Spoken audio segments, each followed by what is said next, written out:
राधे राधे, नमस्कार। आप सभी का स्वागत है जीनियस कोचिंग क्लासेस के यूट्यूब चैनल पर। 8 नवंबर का जो है हम सब मिलकर करंट अफेयर पढ़ेंगे। निंदा से घबराकर अपने लक्ष्य को ना छोड़ें, क्योंकि लक्ष्य मिलते ही निंदा करने वालों की राय बदल जाती है। ये तो लोगों का काम ही है, निंदा करना, बुराइयां करना, पीठ पीछे कुछ भी बोलना। तो बस ध्यान हमें ये रखना है कि हमारे लक्ष्य के प्रति हम कितना परिश्रम कर रहे हैं, कितना त्याग कर रहे हैं, कितनी मेहनत कर रहे हैं। बस हमें इस पर ही फोकस करना है, क्योंकि लोग हैं, लोगों का काम है कहना छोड़ो कल की बातें बीत ना जाए रहना। ये बिल्कुल सही बात है। और आपने ये भी सुना होगा, एक बिहार का शायद 30 साल की उम्र थी, उनकी शादी भी हो चुकी थी, उनकी एक बच्ची भी थी। उनको पहले ही लगन थी कि मैं शायद पीएससी जो है मैं निकाल सकता हूँ, और उन्हें डिप्टी कलेक्टर बनने की बड़ी चाह थी। तो वो ऐसे में ही रहे, पर उनको थोड़ी थोड़ी उनने बहुत अच्छे से तैयारी भी नहीं करी। पर जब तक वो निकले नहीं, उनको लोग बागों ने बहुत ताने सुनाए, अब तो 30 साल की उम्र का हो गया है, शादी हो गई है, बच्चे हो गए हैं। पर जब उन्होंने 31 साल में जब अपना पेपर निकाला, तो बस फिर वो ही जो लोग उनकी बुराई कर रहे थे, वो अरे एक तो ये मिसाइल है कि 30 साल की उम्र में तैयारी करी तो वो निकल गया। तो बस उनकी राय ही बदल जाती है। बिल्कुल सही है, इसको आप अपने जीवन में उतारें। घबराएं ना, निंदा से बिल्कुल ना घबराएं। लोग हैं, लोग तो कहते रहेंगे, बस ईश्वर का ध्यान करते रहें और अपना काम जो है बहुत अच्छे से करते रहें। पहले क्वेश्चन की तरफ बढ़ेंगे। चलिए, यूएस में 47वें राष्ट्रपति के रूप में किसने जीत दर्ज की है? इसके ऑप्शन आपके सामने हैं। पहला है डोनाल्ड ट्रंप, कमला हैरिस, जो बाइडन, फिर है कीर स्टारमर। ये तो सभी को पता होगा, ये तो बहुत पॉपुलर व्यक्ति भी हैं। और अभी जो इसके चुनाव अभी लास्ट हुए हैं अमेरिका के, तो उसमें जो है दोबारा दर्ज जीत जो कराई है डोनाल्ड ट्रंप ने कराई है। इनको आप बहुत भली भांति जानते होंगे।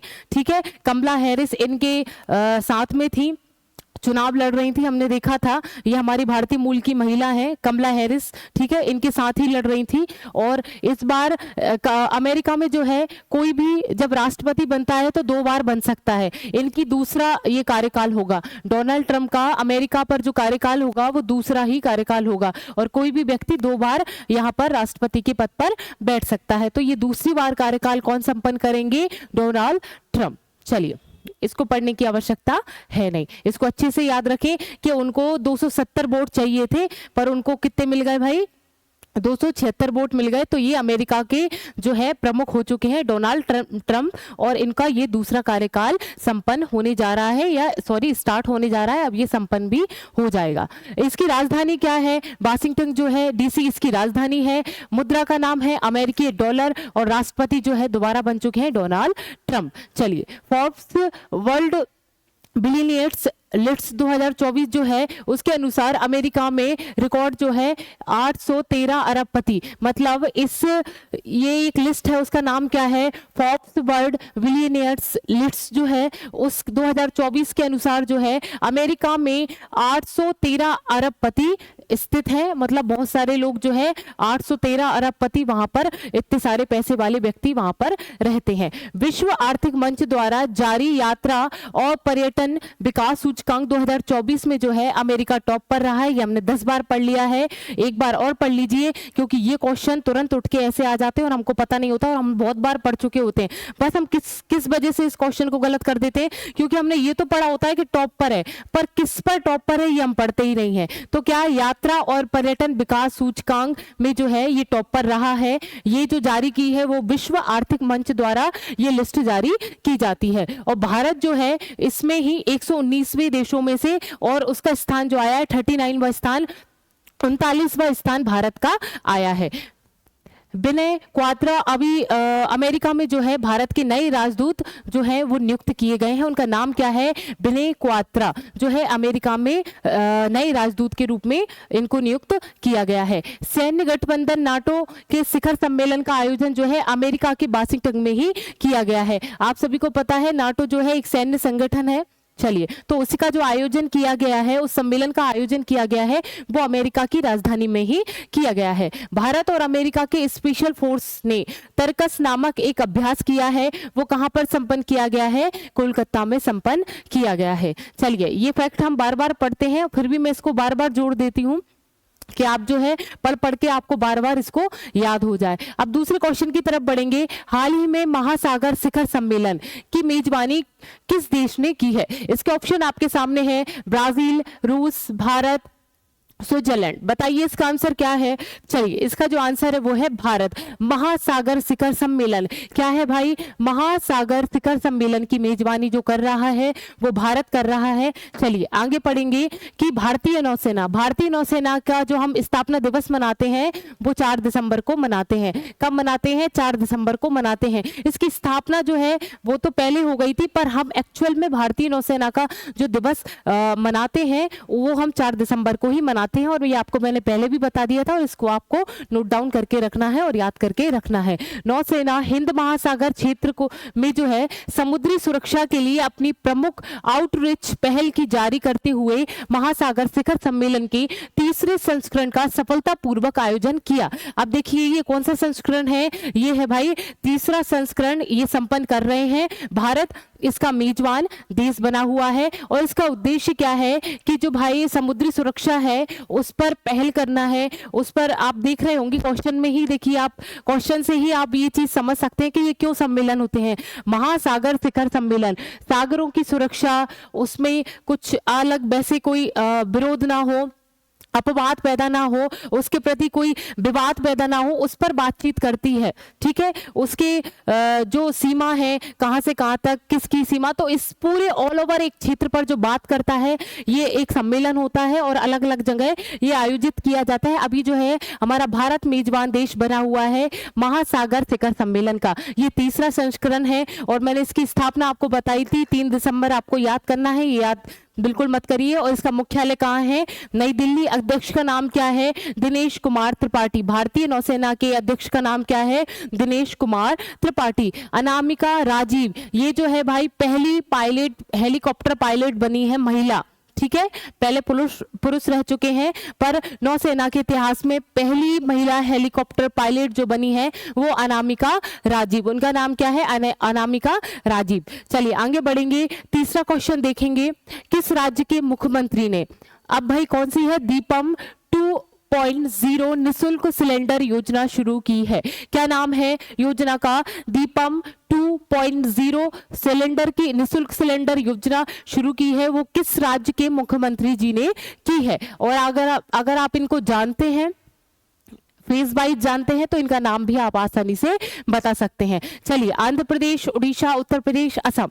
इसका जो आंसर है वो है आंध्र प्रदेश। मुख्यमंत्री चंद्रबाबू नायडू ने जो है यह योजना शुरू की है। इस योजना के तहत जो है ये दीपम 2.0 निःशुल्क सिलेंडर योजना, इसके द्वारा जो है निःशुल्क सिलेंडर दिए जाएंगे। आंध्र प्रदेश के मुख्यमंत्री ने एक ऐसी पहल शुरू की है। आगे बढ़ेंगे। आंध्र प्रदेश की राजधानी का नाम क्या है? अमरावती।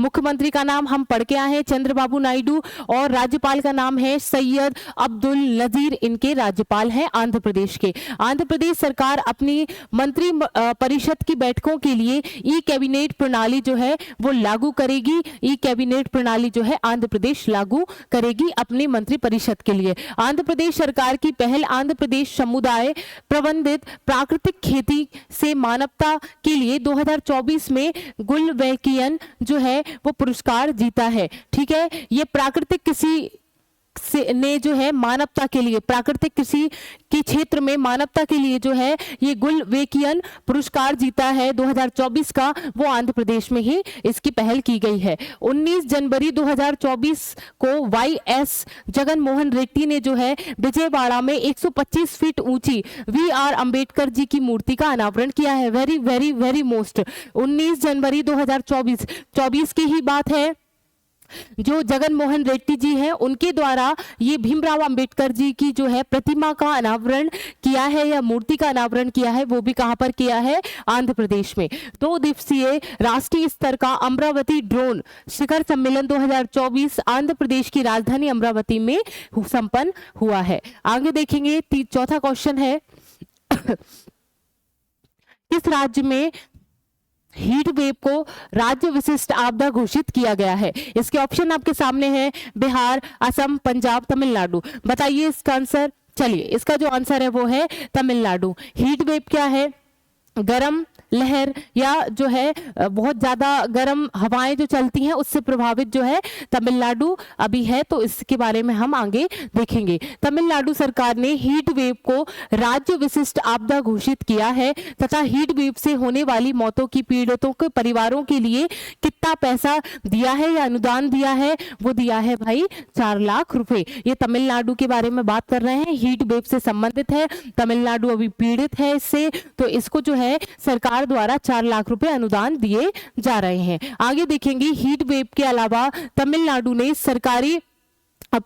समुद्री अपरदन, तड़ित, बवंडर एवं तूफानी हवाओं को भी राहत पात्रता के लिए आपदाओं के रूप में वर्गीकृत किया है। इन्हें बताया है कि ये भी आपदाएं वहां के लोग जो है वो पीड़ित होते हैं तूफान से, ठीक है, आंधियों से, ये सब चीजें आपदाओं में आती हैं, प्राकृतिक आपदाओं में आती हैं। चलिए, तमिलनाडु के जो मुख्यमंत्री का नाम है वो M.K. स्टालिन इनके मुख्यमंत्री का नाम है, राजधानी चेन्नई है और राज्यपाल का नाम क्या है, R.N. रवि। आगे पढ़ेंगे, तमिलनाडु के P. श्याम निखिल भारत के 85वें शतरंज ग्रैंड मास्टर जो है वो बने हैं, ठीक है। तमिलनाडु के, उनका नाम क्या है, P. श्याम निखिल। जब भी स्पोर्ट से संबंधित अगर कोई क्वेश्चन आता है तो उसको तुरंत याद कर लीजिएगा, क्योंकि ये क्वेश्चन खेल से संबंधित बहुत सारे क्वेश्चन हमारे पेपरों में अधिकतर बनते ही हैं। चलिए, तमिलनाडु में जंपिंग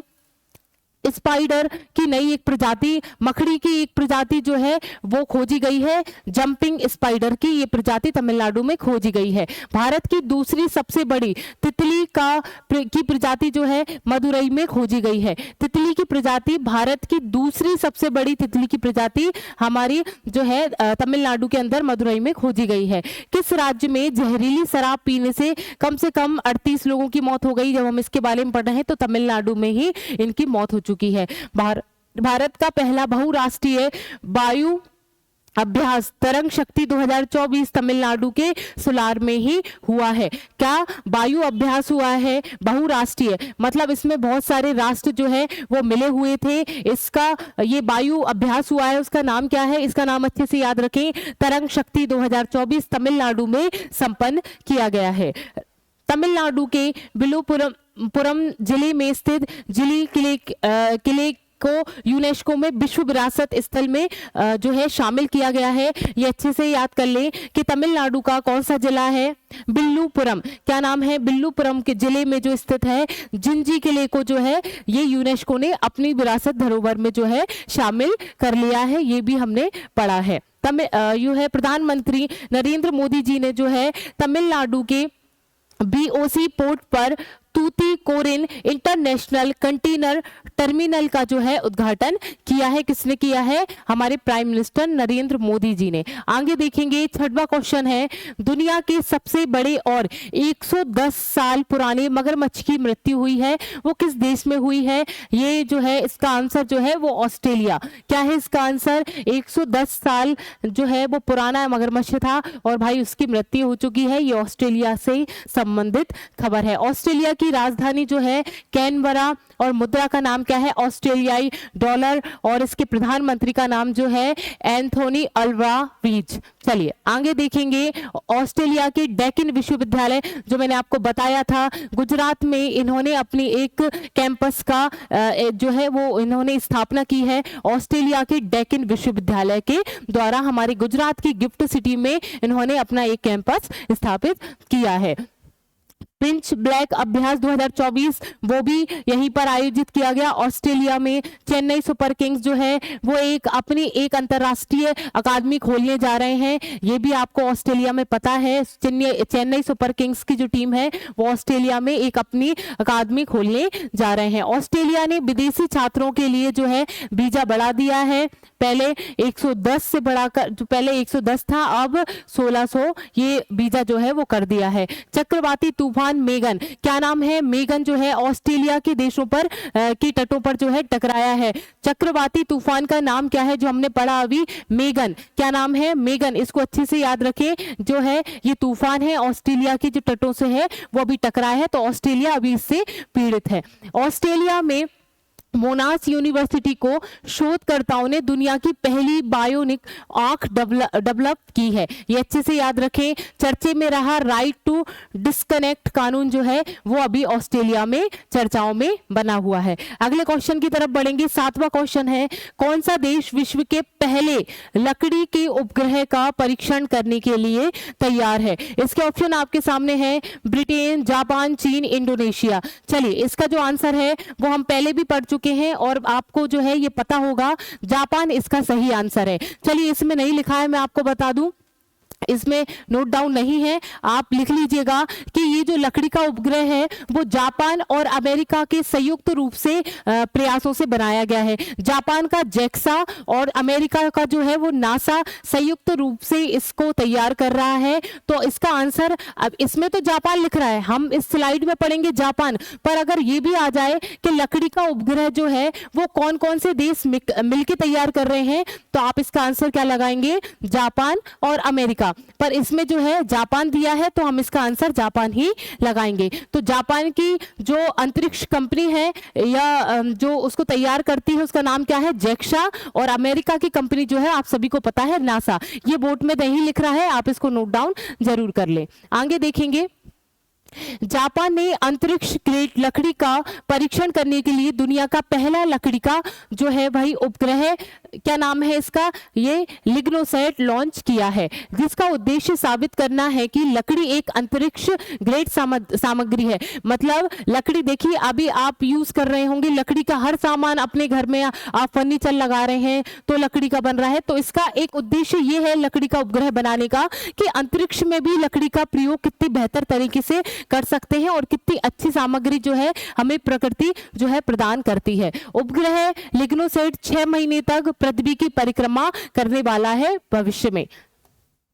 अब देखिए, इसरो की बात चल रही है, हम इसरो की बात तो करेंगे क्योंकि ये अंतरिक्ष कंपनियों की बात चल रही है। तो हमने ये कल भी पढ़ा था कि 1969 में जो है इसकी स्थापना की गई थी। मुख्यालय कर्नाटक बेंगलुरु में है और अध्यक्ष जो है अभी तत्काल के डॉक्टर एस सोमनाथन। चलिए, इसरो का पहला एनालॉग अंतरिक्ष मिशन लेह लद्दाख में लॉन्च किया है, ये भी हमने कल पढ़ा है, इसको अच्छे से याद करें। देखिए, ये जो अब ये वाली स्लाइड है इसको बिल्कुल हल्के में ना लें, उसको बहुत अच्छे से याद कर ले। गगनयान जो है पहला मानव युक्त मिशन जो है गगनयान से संबंधित है और चंद्रयान 4 जो है 2028 तक जो है इसको तैयार कर लिया जाएगा। इस पर जो है अभी मंथन चल रहा है। मलबा मुक्त जो अंतरिक्ष है वो 2030 तक जो है ये हो पाएगा। और हमारा इसरो जो है 2040 तक हमने टारगेट रखा है इसरो के द्वारा जो है 2040 तक मानव को भेजने की एक योजना बनाई गई है। पर ये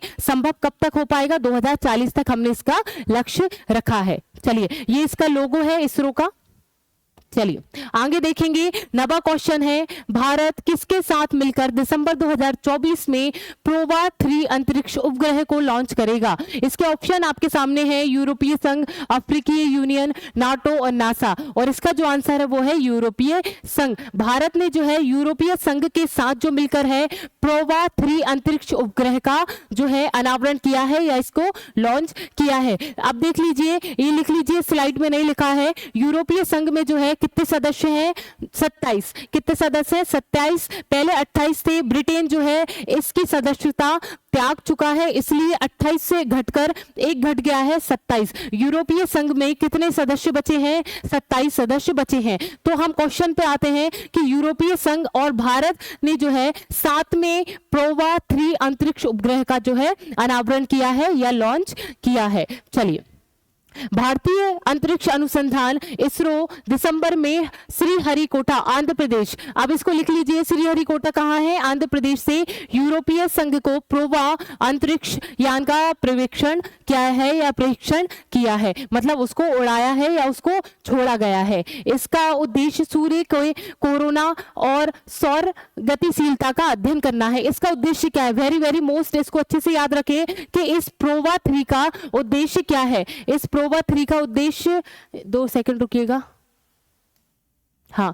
प्रोवा 3 का जो उद्देश्य है वो सूर्य की कोरोना की लेयर को और जो है गतिशीलता का अध्ययन इसमें किया जाएगा। प्रोवा 3 यूरोपीय संघ, भारत, प्रोवा 3 और सूर्य की कोरोना और गतिशीलता का ये अध्ययन करेगा। इनको आप एक साथ लिंक करके याद करें। यह भारत का यूरोपीय संघ के साथ तीसरी अंतरिक्ष सहयोग परियोजना है। ये भी बहुत अच्छा पॉइंट है, आप इसको नोट डाउन जरूर करें कि यूरोपीय संघ का ये तीसरा अंतरिक्ष सहयोग परियोजना है। मतलब इससे पहले 2 परियोजनाएं जो है वो लॉन्च कर चुका है। पहली परियोजना का नाम क्या है? प्रोवा फर्स्ट, और दूसरी परियोजना का नाम क्या है? प्रोवा 2। तो अभी हम जो लॉन्च कर रहे हैं, क्वेश्चन अभी हमने क्या पढ़ा कि प्रोवा 3 जो लॉन्च किया है वो इन दोनों ने मिक्स करके किया है, और इससे पहले ये 1 और 2 निकाल चुके हैं। यह मिशन PSL भी जो XL रॉकेट के माध्यम से इसको लॉन्च किया गया है। किसके द्वारा ये लॉन्च किया गया है? इस रॉकेट के द्वारा इसको प्रेक्षण किया गया है, इसके द्वारा इसको लॉन्च किया गया है। लास्ट क्वेश्चन है आज का, किस राज्य सरकार ने सभी राज्य सरकारी सेवाओं में महिलाओं के लिए 35% आरक्षण को मंजूरी दी है? इसके ऑप्शन आपके सामने हैं, सिक्किम, उत्तर प्रदेश, मध्य प्रदेश, उड़ीसा, और इसका जो आंसर है वो है मध्य प्रदेश। ठीक है, अब जो है महिलाओं को जो आरक्षण मिलने वाला है वो 35% मिलने वाला है। पहले क्या था? पहले 33% महिलाओं को ये आरक्षण देती थी। ये महिला सशक्तिकरण के दौरान ये किया गया एक निर्णय है। हमारे जो मोहन यादव जी जो है मध्य प्रदेश के मुख्यमंत्री, उनके द्वारा ये कदम उठाया गया है। 33% महिलाओं को आरक्षण देते थे, अब उसको बढ़ाकर जो है 35% कर दिया है। चलिए, अब इसकी जो राजधानी है वो भोपाल है। आपने मुख्यमंत्री का नाम सुन लिया है, मोहन यादव। मंगू भाई पटेल इसके राज्यपाल हैं। लोकसभा की सीटें 29 हैं और राज्यसभा की सीटें 11 हैं। देश का 54वां टाइगर रिजर्व हमारे मध्य प्रदेश से ही है, रानी दुर्गावती टाइगर रिजर्व इसका नाम है। ग्वालियर को जो है संगीत शहर के नाम से घोषित कर दिया है, ये आपको पता होना चाहिए। सांची जो है देश की पहली सोलर सिटी बन गई है। नर्मदा लोक जो है वो अमरकंटक को प्रस्तावित किया गया है। स्किल सेल किससे संबंधित है? एनीमिया से संबंधित है। ये शहडोल जिले से लागू किया गया और हमारे प्राइम मिनिस्टर जी के द्वारा लागू किया गया। अब देखेंगे मध्य प्रदेश हाई कोर्ट के नए चीफ जस्टिस का नाम क्या है? सुरेश कुमार कैत। क्या नाम है? सुरेश कुमार कैत। इसको अच्छे से आप नोट डाउन कर लें। ये लास्ट क्वेश्चन था। चलिए, आप सभी, उम्मीद है कि आप सभी इसको बहुत अच्छे से पढ़ रहे होंगे, और आपकी नी कॉफी में जो है लिखने के बाद जो है, लिखने का कोई वैसा इशू नहीं बनता, आप पढ़ भी सकते हैं, पर लिखने से जो है बहुत अच्छे से याद हो जाता है। तो आप सभी इसको अच्छे से लिखे भी। पूरे 10 क्वेश्चन होते हैं, ज़्यादा क्वेश्चन भी नहीं होते। आप इसको और भी सर्च करके गूगल से, जैसे 8 नवंबर का भी हमने करंट अफेयर पढ़ा, तो आप गूगल पे और भी चीज़ें सर्च कर सकते हैं, क्योंकि 10 क्वेश्चन टाइम भी लिमिट होता है कि हमको उतनी टाइम पे पढ़ाना होता है। तो आप गूगल पे 8 नवंबर का करंट अफेयर डाल के और भी फैक्ट जो है इसमें सम्मिलित कर सकते हैं। चलिए, इसी के साथ मैं आपसे कल मिलूंगी। राधे राधे।